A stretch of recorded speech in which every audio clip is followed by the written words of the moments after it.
Peace be with you. Friends, we come to this second Sunday of Lent, and can I encourage everybody to attend maybe a little more carefully to the readings at liturgy. Maybe when you get home, take out your Bibles and reread them. Maybe read them aloud with your family, because there's something exceptionally powerful about the Lenten readings. It's as though the church is putting us through, a kind of spring training, or it's saying, well, you need to get back to the fundamentals and basics of the Christian life. So some of these are among the most important readings in the whole Bible. So spend a little more time with them. Well, the magnificent first reading for this weekend is a short passage from the beginning of the 12th chapter of the book of Genèse. And can I just say, that chapter is one of the most pivotal chapters in the entire Bible. And I'll tell you why. But to understand, we have to look at what preceded it. What came before chapter 12? Well, Genesis opens with the splendid account of God's creative act. So in an act of nonviolence, in a speech act, God gives rise to the whole of the universe. And he places human beings in the midst of the primal garden as stewards of his creation. And he finds this ensemble very good. Right? So we know that opening of the Bible, which is massively important. We don't live in a dualistic universe of good spiritual things and bad material things. God is not wrestling some rival into submission, but rather nonviolence, love, intelligibility stand at the deepest ground and origin of all things. More to it, human beings are stewards. They're there to care for the splendor of God's creation. Acting, if I put it this way, as viceroys and priests. So God is the roi, right? He's the king, but the viceroy, right? The one who acts in the place of the king. Think now of that language of the image and likeness of God. Think of a coin stamped with the image of the king. Or think of a representative who has the seal of the king. Well, that's what we are. We're meant to be, we human beings. We're representatives of God the King, who are meant to govern this world well. And more to it, we are priests whose purpose is to lead all of God's creation in a chorus of right praise, where we are rightly ordered to God, and then we lead all of creation as it, in its proper way, gives praise to God.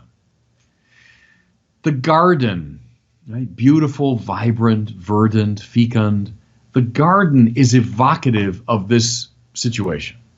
That's the biblical vision. And how wonderful. Revisit that. Because believe me, there are all kinds of rival views of what the world is fundamentally like. That's the biblical understanding. But we know, according to the evocative, poetic language of Genesis, human beings at a decisive moment refused to listen to the voice of God. Eating from the tree of the knowledge of good and evil, what do? It's symbolic talk for arrogating to themselves the determination of right and wrong, making their egos the final criterion of good and bad. On the biblical reading, and boy, I think it's borne out every day on the public stage and within our own psyches and souls. From this dysfunction followed, as a strict consequence, their expulsion from the garden. Again, this is not God being difficult, God falling into a snit. Oh, he wasn't obeyed and now he's getting back at them. No, this is a poetic account of spiritual physics, right? It's a law of the spiritual order that when we stop listening to the voice of God and we make our own egos the criterion of good and bad, we leave the garden, this well-ordered, beautiful space where we are functioning as viceroys and priests, and we step into the desert. That's the biblical image. Once human beings stop listening to God, they become lost. Now, the biblical metaphor is exile, right? They go into a land of exile. How beautiful that they think this account of Genesis is written probably around the time of the return from Babylonian exile. And so the exile of Adam and Eve from the garden evokes in their minds the exile of Israel, see, in Babylon. It produces, in St. Augustine's beautiful language, this journey into a land of dissimilitude.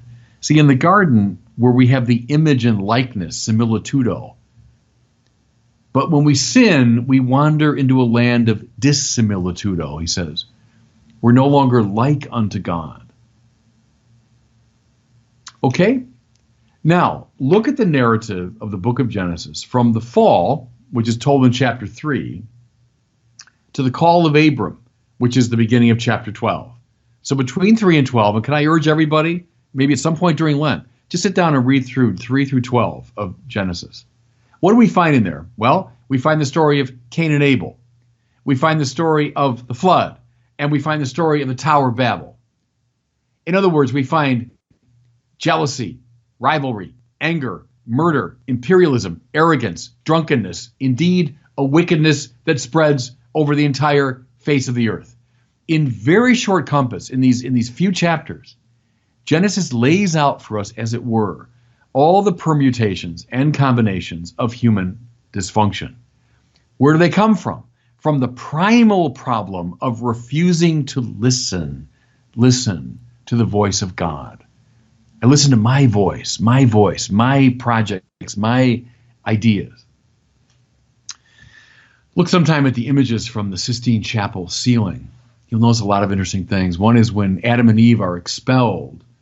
On the one side, they're living still in the verdant, beautiful garden. And then when they're expelled, they assume a kind of animal-like appearance. They've lost their similitudo, see, unto God. But more to it, they step from the verdant garden into a sheer desert, a place of lifelessness. Also, I love this in Michelangelo. It's not noticed a lot, but, you know, as the ceiling tells the story of creation and then the fall, it ends with stories from the Noah cycle. And the very last image on the Sistine Chapel ceiling is of the drunken Noah.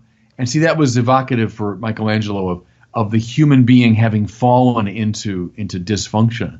But as Noah lies on the ground, if you look at the picture, he's in a sort of pathetic imitation of the noble pose of Adam at creation. Take a look, go on the web and take a look at the image of Adam at creation and then of Noah. And you'll see what I'm talking about.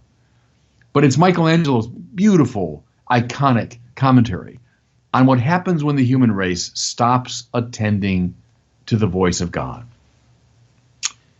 Okay, the story goes on. We're still just in the opening chapters, but boy, the major moves are taking place. So what does God do? His creation has been disrupted. Human beings are no longer viceroys and priests. What does he do? He sends a rescue operation. And this is what we have to know in order to understand the beginning of the 12th chapter of Genesis. The rescue operation is going to come in the form of a people trained to listen again to the voice of the Lord. So the first thing we read in chapter 12, first thing we read is that God spoke to Abram, making this extraordinary promise. Listen, I will make of you a great nation, and I will bless you. All the communities of the earth will find blessing in you. Now, okay. Everything will hinge. The whole biblical story will hinge on the next moment. Will he listen? Will he listen? The entire history of salvation will flow from this fact. And with infinite relief we read, Abram went as the Lord directed him. Now, your eyes might just pass right over that little line. But everybody, that's in some ways the hinge line of the whole Bible. Abram went not according to his own thinking, his own designs, but as the Lord directed him. It's as though all of creation breathes a sigh of relief at this moment. As long as human beings went their own way, they failed to live up to their calling as viceroys and priests, and the garden turned into a desert. But from Abram's willingness to listen and follow the promptings of a higher voice, God's grace could flow once again into his world. Human beings could once again discover their proper identity. And see, Israel, born of Abram's faith, would be a people at their best that attended to God. Think now, Isaac, Jacob, Joseph, Moses, Joshua, Samuel, David, Isaiah, Jeremiah, Ezekiel, Daniel, Esther, Ruth, Mary, Peter, James, John, Paul. They're all spiritual descendants of Abram. Now, flash forward about, 1,500 years from the time of Abram to a rabbi and 3 of his disciples climbing a mountain in the Holy Land that God had shown to Abram. Suddenly, the rabbi's clothes become dazzling white, and he's transfigured or metamorphosed before his friends. A bright cloud covers them, and from the cloud a voice. This is my beloved son. Listen to him. See, once more, the children of Israel are being instructed to listen.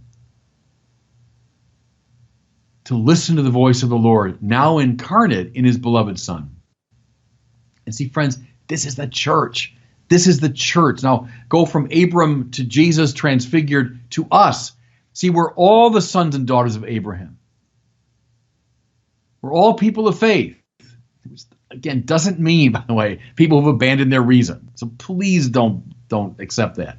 It means people who live out of the theodrama, not the ego drama. People who ask not what we want, but what God wants. I'll close with this. I've used this comparison, I think, in other settings, but I have this app on my iPhone. I use it every single day in California. It's called the Waze app. And through that app, this voice comes on and invites you to listen and to tell you exactly where you're supposed to go. Now, of course, you're free to ignore it. You're free to question it, to go your own way. But time and again, this Waze app quietly gets you where you want to go. Even when it seems counterintuitive to do so, I've learned to trust in it. And that's why it's always struck me as a really cool spiritual symbol for what I'm talking about. So it goes in the spiritual order. God speaks in 1,000 ways, but God speaks. And we learn to listen, even when that seems counterintuitive. We learn to listen. Not to ourselves, but to the Lord. Which is why, the church recommends as one of its principal practices during Lent, prayer. Prayer. What is prayer? Well, it's a lot of things. But one way to characterize it, it's attentive listening to God. When we do that, we fulfill the biblical revelation. And we become sons and daughters of Abraham and of Christ. And God bless you.